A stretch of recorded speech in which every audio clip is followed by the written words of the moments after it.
Years ago, I had a job at the United States Steel Corporation, and what I did was I had to inspect the slag pockets on the open hearth furnaces.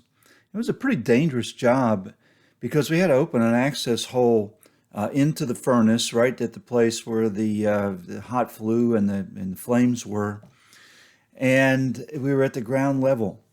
The problem was that the operators, which were on the floor above us, could do things that would cause flames to blow out of the inspection hole that we punched through the side of the furnace while we were making the inspection, while I was making the inspection.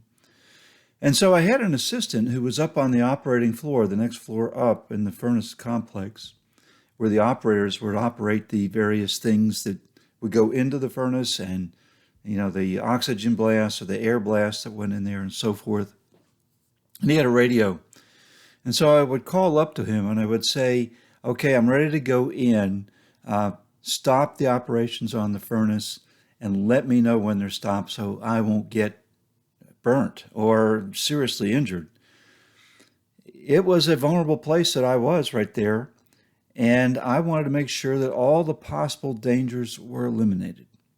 Now, this, in a sense, is what we see in the last part of the disciples' prayer, or what we also call at times the Lord's Prayer, when the Lord told us to pray, "Lead us not into temptation, but deliver us from evil." We live in a world that's filled with dangers.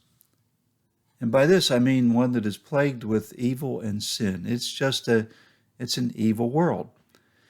And we, unfortunately, as human beings, are vulnerable people when it comes to sin, very vulnerable.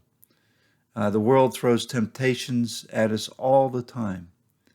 It appeals to the cravings of the eyes and the cravings of the flesh and our own issue of our pride problem. And as weak as we are and as evil as the world's temptations are, we need something. We need the powerful presence of God in our lives to protect us so that we don't stumble and fall into sin, the sin that will so easily hurt us. Now, James, in this manner, stated that God does not tempt anyone to sin.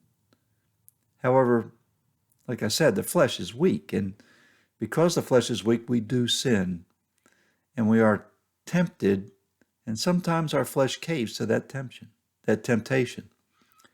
So this prayer is for the power of God to fortify us and to keep our minds on the righteous path at all times. It is also a prayer by which we call upon God's grace to give us strength amid the temptations that will inevitably come to us every day. It is also a call upon the promise of God that He would never allow any temptation to come into our lives which is beyond our ability to withstand it, and also that He would also provide a way of escape from it. And so we make this prayer: lead us not into temptation, but deliver us from evil. It's really a prayer that is born, and it should be born in the heart of every believer in Jesus Christ, because we hate sin, and we do not want to fall into its evil temptation, but we do want the power of God to constantly deliver us from the weaknesses that we have and give us that strength to overcome sin that we can become so easily entangled with if we're not careful.